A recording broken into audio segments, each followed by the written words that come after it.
ಇವತ್ತು ನಮ್ಮ ಆತ್ಮೀಯ ಗೆಳೆಯರಾದಂಥ ಬ್ಯಾಂಕ್ ಜನಾರ್ದನ್ ಅವರನ್ನು ನಾವು ಕಳ್ಕೊಂಡಿದ್ದೀವಿ. ನನಗೆ ಒಬ್ಬ ಗೆಳೆಯ ಹೋಗಿರುವಂಥ ದುಃಖ ನಂಬಕ್ಕೆ ಆಗ್ತಾಯಿಲ್ಲ. ನನಗೆ 80ಕ್ಕೂ ಹೆಚ್ಚು ಸಿನಿಮಾಗಳ ಒಟ್ಟಿಗೆ ಕೆಲಸ ಮಾಡಿದ್ದೀವಿ, ಧಾರಾವಾಹಿಗಳ ಒಟ್ಟಿಗೆ ಕೆಲಸ ಮಾಡಿದ್ದೀವಿ. ಯಾವಾಗಲೂ ಬದುಕನ್ನು ಪ್ರೀತಿಸ್ತಕ್ಕಂಥ ವ್ಯಕ್ತಿ ಇಲ್ಲ ಅನ್ನೋದನ್ನು ನಂಬಕ್ಕೆ ಆಗ್ತಾಯಿಲ್ಲ. ಅವನು ತುಂಬ ಶ್ರಮಜೀವಿ, ಎಲ್ಲರನ್ನು ಪ್ರೀತಿಸುವಂಥ ವ್ಯಕ್ತಿ, ಒಬ್ಬ ಹ್ಯೂಮನ್ ಬೀಯಿಂಗ್ ಅಂತ ಹೇಳಿದ್ರೆ ತಪ್ಪಾಗೋದಿಲ್ಲ. ಅಂಥ ಒಬ್ಬ ಗೆಳೆಯ ಇವತ್ತು ನಮ್ಮನ್ನು ಬಿಟ್ಟು ಹೋಗಿರೋದು ನಿಜವಾಗ್ಲೂ ದುಃಖ ಆಗ್ತಾಯಿದೆ. ದೇವರು ಅವನ ಆತ್ಮಕ್ಕೆ ಶಾಂತಿ ಕೊಡಲಿ ಅಂತ ಪ್ರಾರ್ಥನೆ ಮಾಡ್ತೀನಿ ಅಷ್ಟೇ. ನಮಸ್ತೆ. ನಮ್ಮ ಕನ್ನಡ ಚಿತ್ರರಂಗದ ಹಿರಿಯಣ್ಣ, ನಮ್ಮೆಲ್ಲ ಕಲಾವಿದರ, ಪೋಷಕ ಕಲಾವಿದರ ಅತ್ಯದ್ಭುತ ಮಾರ್ಗದರ್ಶಿ ಬ್ಯಾಂಕ್ ಜನಾರ್ದನ್ ಅವರು ಇವತ್ತು ಬೆಳಿಗ್ಗೆ 2:30 ವಿಕ್ರಮ್ ಹಾಸ್ಪಿಟಲ್, ಅದು ಮಣಿಪಾಲ್ ಹಾಸ್ಪಿಟಲಲ್ಲಿ ವಿಧಿವಶರಾಗಿದ್ದಾರೆ. ನಾನು ಕರ್ನಾಟಕದಿಂದ ಶೂಟಿಂಗ್ ಮುಗಿಸ್ಕೊಂಡು ಬರ್ತಾ ಇರೋದ ಬೆಳಿಗ್ಗೆ 5:30 ನನಗೆ ಮೆಸೇಜ್ ಬಂತು. ಈಗ ಸುಮಾರು ಜನಕ್ಕೆ ನನ್ನ ಮೆಸೇಜ್ಗಳನ್ನ ತಲುಪಿಸುವಂಥ ಒಂದು ಮೊದಲ ಕರ್ತವ್ಯನ ಮಾಡಿದೆ. ಅವರು ಬ್ಯಾಂಕಲ್ಲಿ, ವಿಜಯ ಬ್ಯಾಂಕಲ್ಲಿ ಕೆಲಸ ಮಾಡ್ತಿದ್ರು. ನಂತರ ಹವ್ಯಾಸಕ್ಕೆ ನಾಟಕ ಮಾಡ್ತಾಯಿದ್ರು. ಸಿನಿಮಾ ರಂಗಕ್ಕೆ ಪಾದಾರ್ಪಣೆ ಮಾಡಿದ್ರು. ಸುಮಾರು 500ಕ್ಕೂ ಹೆಚ್ಚು ಚಿತ್ರಗಳಲ್ಲಿ ಅಭಿನಯಿಸಿದ್ದಾರೆ.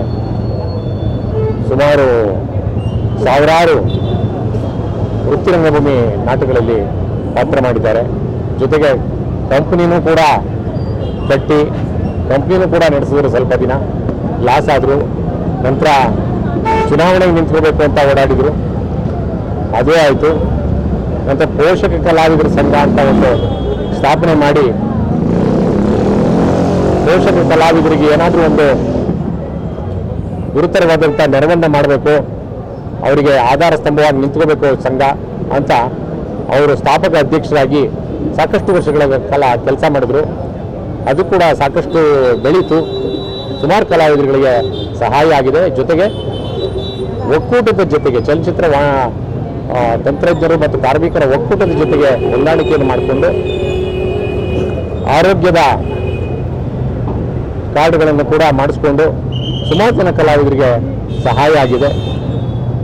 ನಮಗೆಲ್ರಿಗೂ ಮಾರ್ಗದರ್ಶಿಯಾಗಿದ್ದರು. ಸಾಕಷ್ಟು ಜನ ಕಲಾವಿದರುಗಳಿಗೆ ಏನಾದರೂ ಕಷ್ಟ ಬಂತು ಅಂತಂದರೆ ಇತ್ತೀಚೆಗೆ ಓಡಾಡೋಕ್ಕಾಗ್ತಿರಲಿಲ್ಲ. 2 ವರ್ಷದಿಂದ ಅವರು ಯಾವುದೇ ನಾಟಕವನ್ನು ಮಾಡ್ತಿರಲಿಲ್ಲ, ಸಿನಿಮಾದಲ್ಲೂ ಕೂಡ ಕಾಣಿಸ್ಕೊಳ್ತಿರ್ಲಿಲ್ಲ. ಆರೋಗ್ಯ ಸ್ಥಿತಿ ಚೆನ್ನಾಗಿರಲಿಲ್ಲ, ಓಡಾಡೋಕ್ಕೆ ತುಂಬ ಕಷ್ಟ ಆಗ್ತಿತ್ತು. ಮೊದಲೇ ಹಾರ್ಟ್ ಸರ್ಜರಿ ಆಗಿತ್ತು ಈಗ ಒಂದು 10 ವರ್ಷದಿಂದ. ಈಗ ಮತ್ತೆ ಹಾರ್ಟ್ ಸರ್ಜರಿ ಆಗಿ ಸ್ಟೆಂಟ್ ಹಾಕಿದ್ರು ಮೊದಲು, ಈಗ 3 ಸ್ಟೆಂಟ್ಗಳನ್ನ ಹಾಕಿದ್ರು. ಮತ್ತೆ ಪದೇ ಪದೇ ಆಸ್ಪತ್ರೆ ಸೇರ್ತಾ ಇದ್ರು. ನಾನು ಸುಮಾರು ತಿಂಗಳಿಗೆ ಒಂದು ಸರ್ತಿ ನಾವೆಲ್ಲ ಕಲಾವಿದಗಳು ಫೋನಲ್ಲಿ ಮಾತಾಡ್ತಿದ್ವಿ. 2 ತಿಂಗಳ ಮುಂಚೆ ನಾನು ಈ ಮನೆಗೆ ಬಂದು ಅವ್ರ ಯೋಗಕ್ಷೇಮ ವಿಚಾರಿಸ್ಕೊಂಡು ಹೋಗಿದ್ದೆ. ಹಾಗಾಗಿ ಫೋನಲ್ಲಿ ಮಾತಾಡ್ತಿರು ಅಂತಂದ್ರೆ ಯಾಕೆಂತಂದ್ರೆ ನಾವೆಲ್ಲ ಕಲಾವಿದರುಗಳು ವಯಸ್ಸಾಗ್ತಾ ಆಗ್ತಾ ಒಬ್ರನ್ನೊಬ್ರು ಮಾತಾಡ್ಸ್ಕೊತಾ ಇರಬೇಕು. ಇದು ಮನುಷ್ಯ ಧರ್ಮ.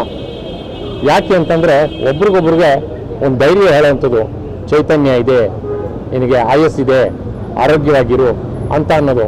ನಗ್ತಾ ನಗ್ತಾ ನಾವೆಲ್ಲರೂ ಕಲಾವಿದರುಗಳು ಮಾತಾಡ್ತಾ ಇದ್ದರೆ ಪ್ರತಿಯೊಬ್ಬರು ಆಯಸ್ಸು ಗಟ್ಟಿಯಾಗಿರುತ್ತೆ, ಆರೋಗ್ಯ ಚೆನ್ನಾಗಿರುತ್ತೆ, ಲವಲವಿಕೆಯಿಂದ ಇರ್ತಾರೆ. ಆದರೆ ಒಂದು 100 ಹೆಜ್ಜೆ ನಡೆದ್ರೆ ಭಾಳ ಸುಸ್ತಾಗ್ತಿತ್ತು ಅವರಿಗೆ. 3 ಸ್ಟೆಂಟ್ ಇತ್ತೀಚೆಗೆ ಹಾಕಿದ್ರು. 1 ವಾರದಿಂದ ಆಸ್ಪತ್ರೆಯಲ್ಲಿ ಚಿಕಿತ್ಸೆ ಪಡಿತಾಯಿದ್ರು. ಮನೆಗೂ ಬಂದರು.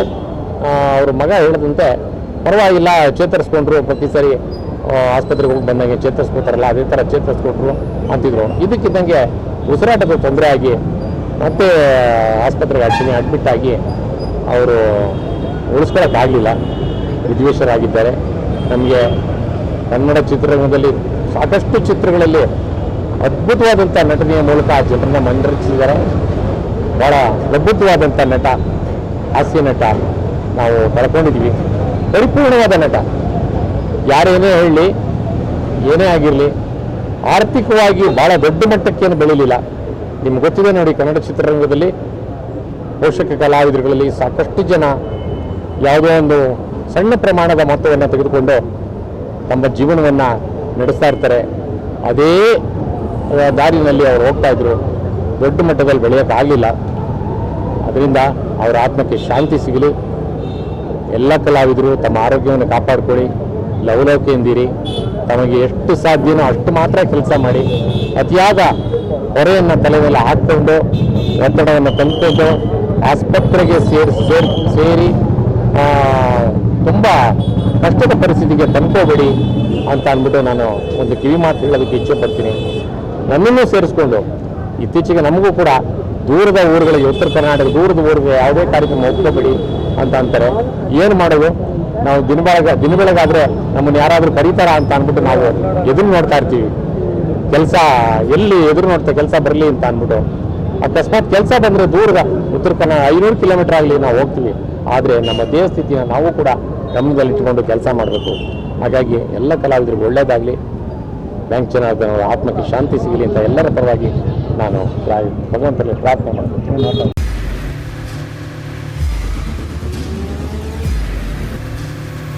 ಪ್ರಜಾಮಾರ್ಗ ನ್ಯೂಸ್, ಇದು ಜನಸಾಮಾನ್ಯರ ಧ್ವನಿ. ನಮಸ್ಕಾರ. ನೀವು ನೋಡ್ತಾ ಇದ್ದೀರಾ ಪ್ರಜಾಮಾರ್ಗ ನ್ಯೂಸ್. ರಾಷ್ಟ್ರದ ರಾಜ್ಯದ ರಾಜಕೀಯದ ಬಗ್ಗೆ ಹೆಚ್ಚಿನ ಸಿನಿಮಾ ಅಪ್ಡೇಟ್ಗಳಿಗಾಗಿ ಫಸ್ಟ್ ಲೈಕ್ ಮಾಡಿ, ಸಬ್ಸ್ಕ್ರೈಬ್ ಆಗಿ, ಹಾಗೆ ಫಾಲೋ ಕೂಡ ಮಾಡಬೇಕು.